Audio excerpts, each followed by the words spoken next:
On July 10, 1942, Lieutenant William Thies was lost over the Aleutian Islands. His PBY Catalina patrol plane had been navigating by dead reckoning through thick fog, and somewhere over the endless Alaskan waters, he'd drifted off course. When the Shumagan Islands appeared through a break in the clouds, Thies reoriented and turned toward the most direct route back to Dutch Harbor. That route took him over Akutan Island, a desolate volcanic rock covered in muskeg swamp that nobody ever flew over. Then his plane captain, Albert Knack, spotted something impossible below. An aircraft, belly up in the swamp. The distinctive lines of a Japanese Zero fighter. Thies banked the PBY into a tight circle. From 500 feet, he could see the aircraft was intact. Not destroyed, not burned, just sitting inverted in the marsh like someone had carefully placed it there. The red Hinomaru roundels on the wings were clearly visible. This was the aircraft that had dominated Pacific skies for 8 months. The fighter American pilots called unbeatable. Thies marked the position on his map and headed back to Dutch Harbor. He knew what he'd found. Inside that crashed fighter was the answer to why American pilots kept dying. The secret to understanding how the Zero turned, how it climbed, where it was vulnerable.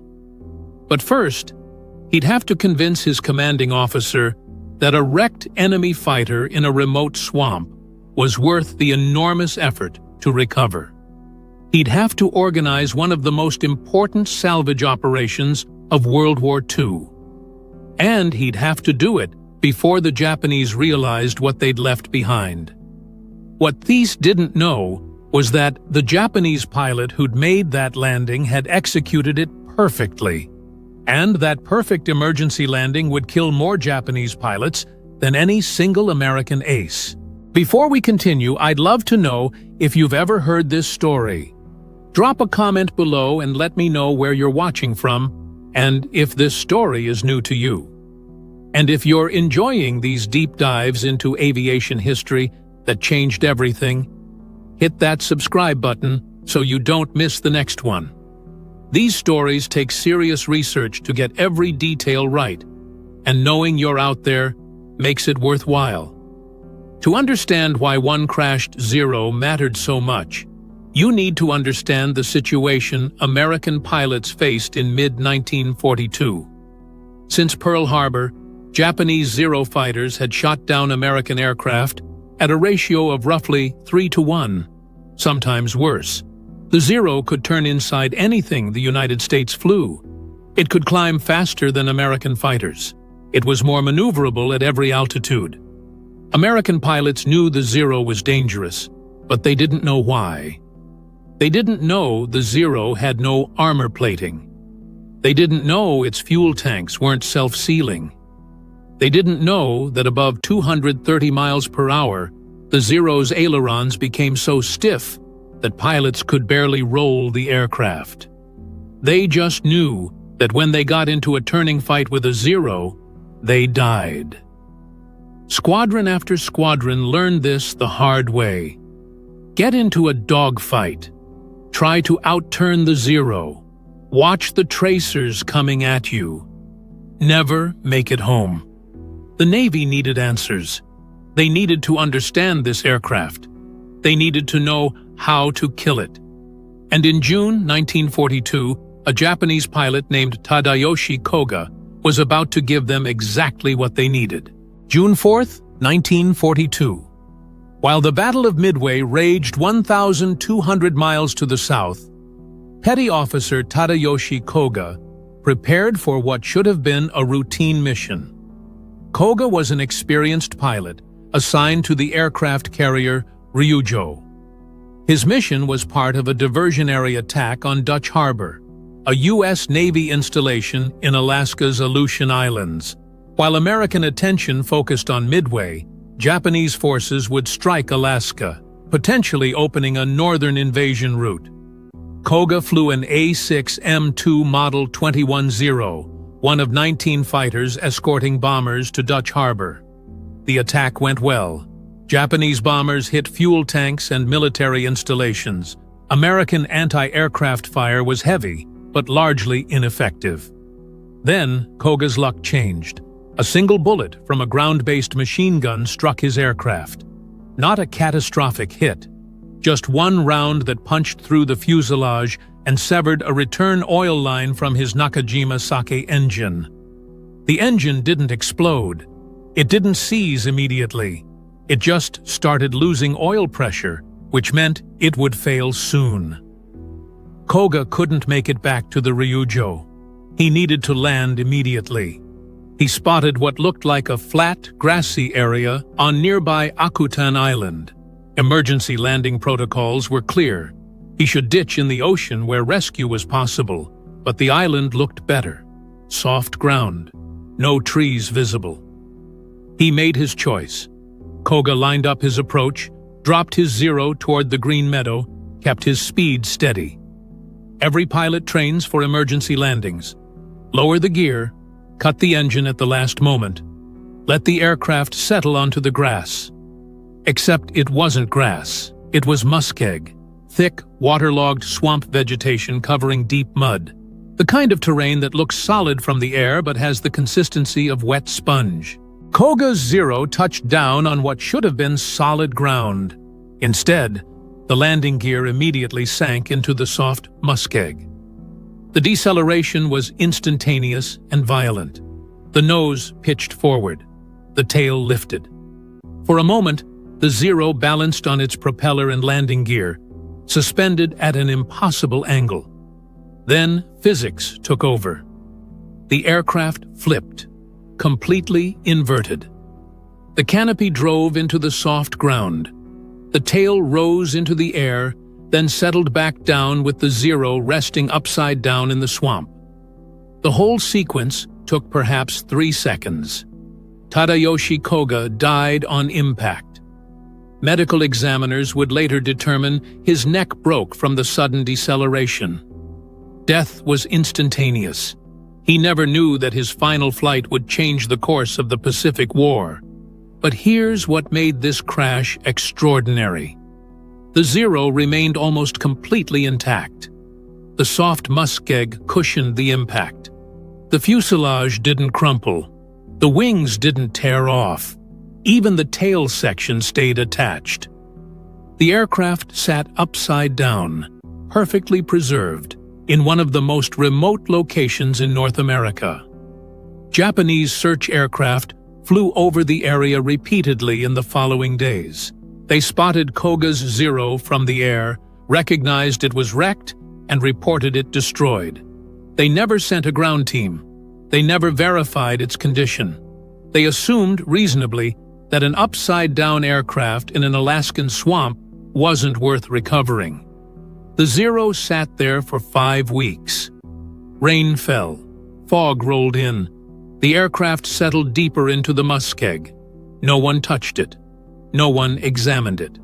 One of Japan's most advanced weapons lay abandoned in enemy territory, and neither side knew what they had. When Thies landed at Dutch harbor and reported what he'd found, his commanding officer, Lieutenant Commander Paul Foley, was skeptical. A Japanese Zero, intact, in an Alaskan swamp? It sounded too good to be true. How intact? Foley asked. Thies described what he'd seen. Upside down, but the fuselage appeared solid. Wings attached. No fire damage. From the air, it looked recoverable. Foley knew what this could mean. American pilots were dying because they didn't understand the Zero. Engineers had never examined one intact. Intelligence officers had never studied its construction in detail. But recovery would be difficult. Akutan Island was remote. The terrain was impossible. It would take weeks of work for uncertain results. Thies made his case. He'd seen enough from the air to know this wasn't ordinary wreckage. This was a complete aircraft, preserved by soft ground. If they could recover it, they could test it. They could learn its weaknesses, They could save American lives. Foley authorized the mission. The next day, July 11th, Thies flew back to Akutan with a salvage team and Navy photographer's mate, Arthur Baumann. When they reached the crash site on foot, trudging through the muskeg, Thies's assessment proved correct. The Zero was upside down with its canopy buried in mud. The wings showed bullet holes from the Dutch harbor attack, but the structure was sound. The engine looked undamaged. The control surfaces were intact. This wasn't just recoverable. This was flyable if they could get it out of the swamp and repair the damage. They found Koga's body still in the cockpit. His neck had broken from the impact. They removed him carefully and buried him on Akutan Island with military honors. Even in death, even though he was an enemy, he'd died serving his country. They could respect that. Then came the hard part. The Zero weighed over 5,000 pounds. It sat in terrain that could barely support a man's weight, much less heavy equipment. The nearest road was miles away. They would have to build access routes, construct work platforms, and somehow flip the aircraft without destroying it. The recovery operation took 3 weeks. Navy construction crews built roads through the swamp using logs and gravel. They erected platforms around the Zero to distribute weight. They carefully excavated the buried canopy section. They built wooden cradles to support the fuselage during the flip. On August 12th, they finally had the Zero secured, righted, and ready for transport. They loaded it onto a barge, shipped it to Dutch Harbor, then to Seattle, and finally sent it by rail to Naval Air Station San Diego. By September, the Zero that Koga had crashed on a remote Alaskan island sat in a California hangar, about to reveal every secret that had made it unbeatable. Lieutenant Commander Eddie Sanders walked around the Zero for the 10th time that morning. As the Navy's chief test pilot at San Diego, he'd flown dozens of aircraft types, but he'd never expected to fly an enemy fighter. The restoration team had done remarkable work. They'd cleaned the mud from the engine, replaced damaged hydraulic lines, repaired the landing gear that had collapsed in the muskeg. The Zero looked almost factory fresh, painted in its original green camouflage with the red Hinomaru roundels still visible on the wings. On September 20th, 1942, Sanders climbed into the cockpit for the first test flight. The canopy slid forward. The Nakajima engine caught and roared to life. He taxied to the runway, advanced the throttle, and lifted the most intact enemy fighter in American possession into California skies. What Sanders discovered in the next 30 minutes would change everything American pilots thought they knew about fighting the Zero. The aircraft was extraordinary in some ways. At low speed, it turned incredibly tight. The climb rate was phenomenal. At certain altitudes, it could climb almost vertically. The visibility from the cockpit was excellent. Sanders could see in nearly every direction. But then, he pushed the Zero faster. Above 230 miles per hour, something changed. The control stick became harder to move.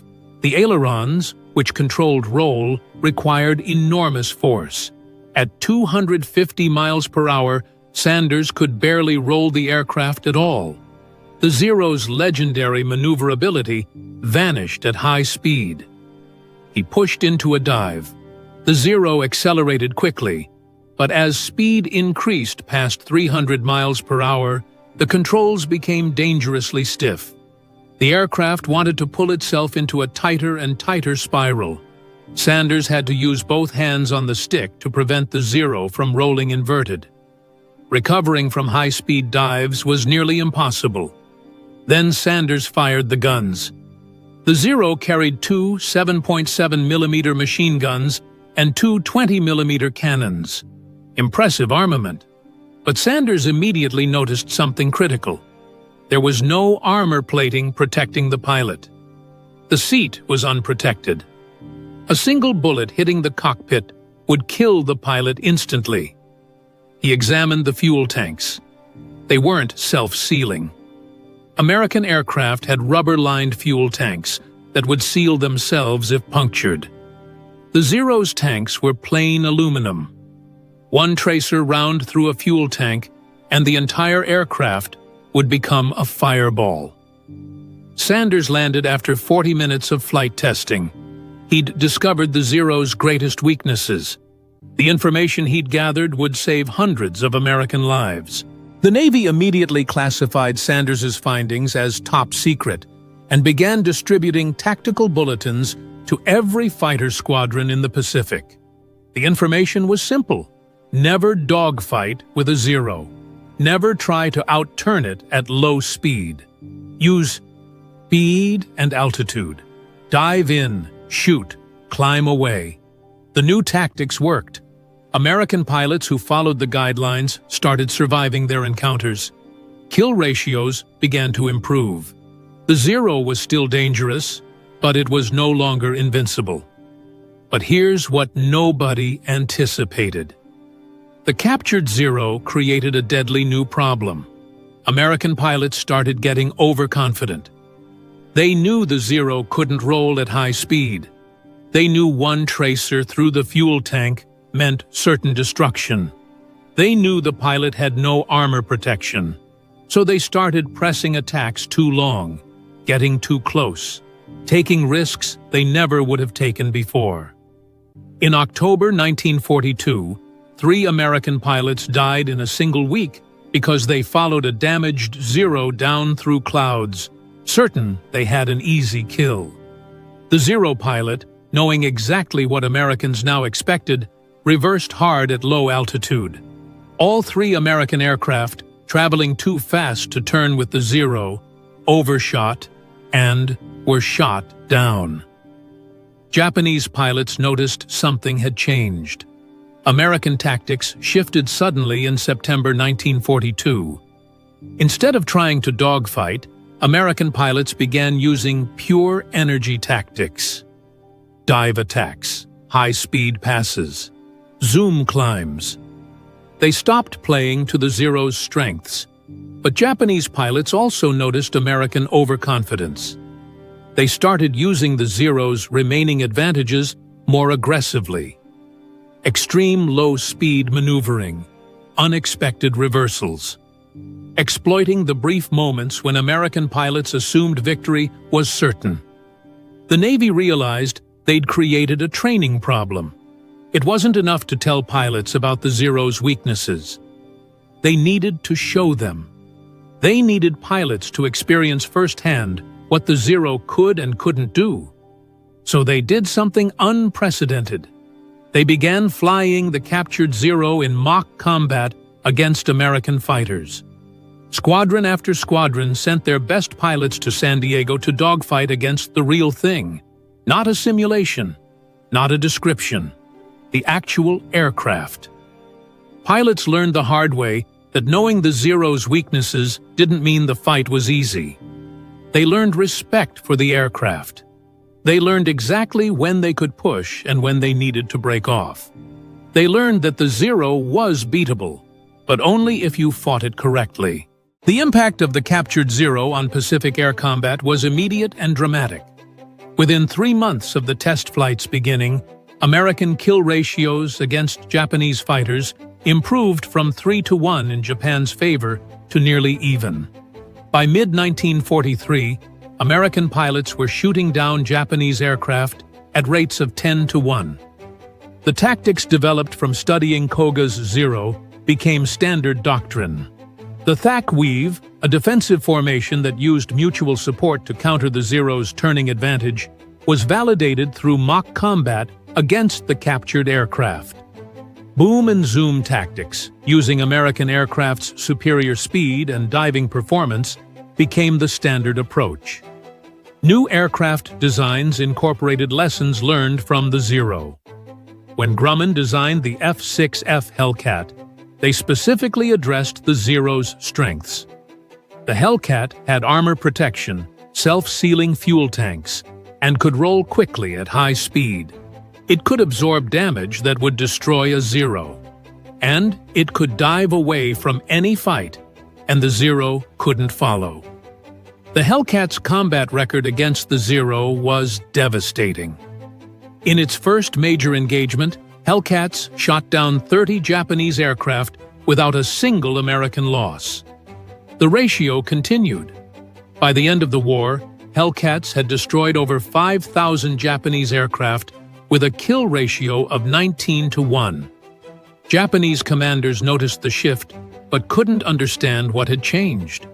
American pilots suddenly seemed to know exactly how to fight the Zero. They exploited every weakness. They avoided every strength. It was as if the Americans had been given a manual on how to kill the Zero. In a sense, they had. The Navy's tactical bulletins, based entirely on testing Koga's Zero, were exactly that. A detailed instruction manual on destroying Japan's primary fighter. Japanese intelligence investigated. They questioned captured American pilots. They examined shot-down American aircraft for new equipment. They analyzed combat reports for patterns. They never discovered the Americans had an intact Zero. They never realized that every tactical advantage they'd enjoyed from 1941 to mid-1942 had been systematically analyzed and countered. The captured Zero flew for over a year, accumulating hundreds of test flight hours. Dozens of pilots flew it. Engineers took it apart and measured every component. Metallurgists analyzed its construction. Intelligence officers photographed every detail. On February 15, 1945, the Zero's test flight career ended. Flying near San Diego, the Nakajima engine finally failed. The pilot made an emergency landing, but the aircraft was too damaged to repair. It had served its purpose. The information it provided had already changed the Pacific Air War.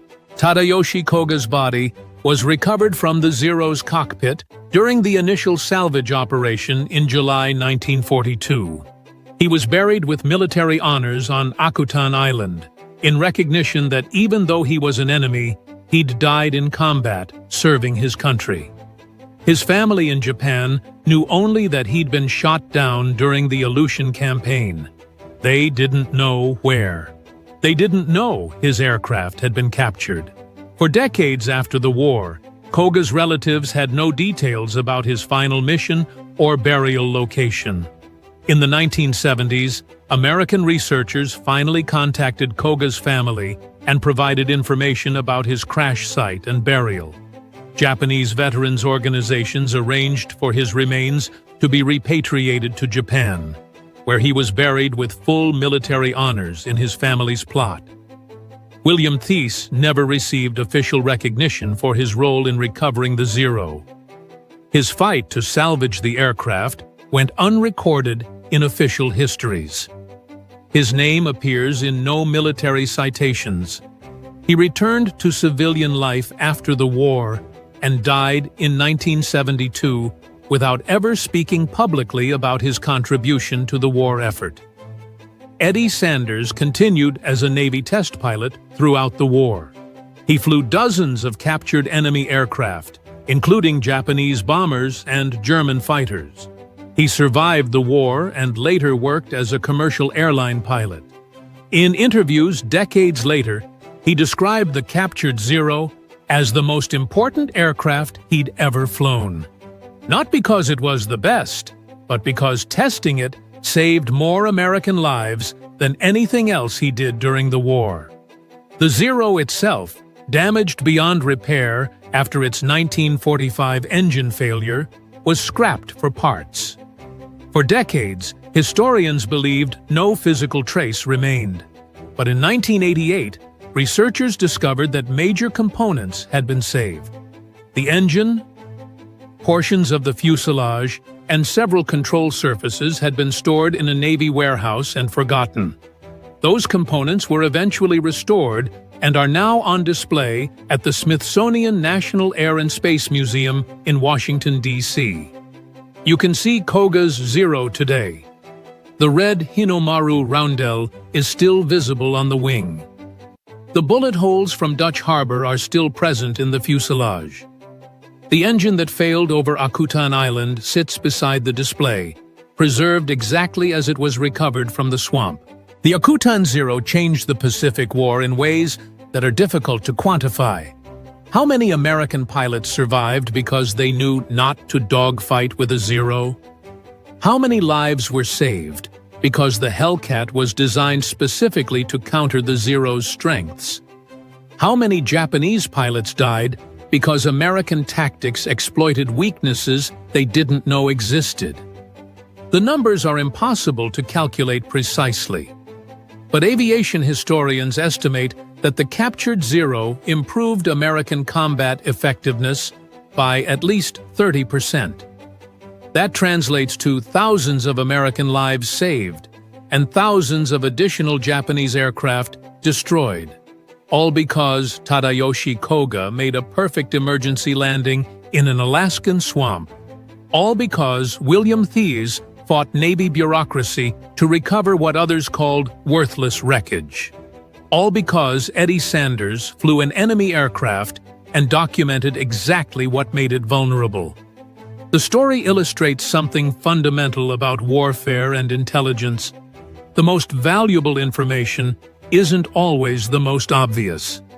A single intact aircraft, recovered from a swamp that most officers wanted to ignore, provided more tactical intelligence than dozens of combat reports and hundreds of debriefings. Japanese commanders spent the rest of the war trying to understand why American tactics changed so dramatically in September 1942. They developed dozens of theories: new training programs, superior equipment, better pilots. They never imagined the Americans had captured an intact Zero and systematically analyzed every aspect of its performance. That's the final irony of the Akutan Zero. The aircraft that dominated Pacific skies for 8 months became the tool of its own defeat. Every strength that made it successful, its tight turning, its climb rate, its low-speed agility, became irrelevant once American pilots learned to avoid those situations and exploit the Zero's weaknesses instead. Today, when you visit the Smithsonian and see pieces of Koga's Zero on display, you're looking at one of the most consequential artifacts of World War II. Not a famous ship, not a weapon that ended battles, just a fighter plane that crashed in a swamp and taught the Americans how to win. Lieutenant William Thies was right when he circled that wreck from his PBY and recognized what he'd found. That crashed Zero sitting in a remote Alaskan swamp was worth more than a dozen battleships. He just had to convince his commanding officer that what looked like wreckage from 500 feet up was actually the key to winning the Pacific Air War. And somewhere in Japan, Tadayoshi Koga's family maintains his grave, honoring a pilot who served his country with honor. They probably don't know that his final flight, his perfectly executed emergency landing, changed the course of the war in ways he never could have imagined. His skill as a pilot, demonstrated in his last moments, gave his enemies exactly what they needed to win.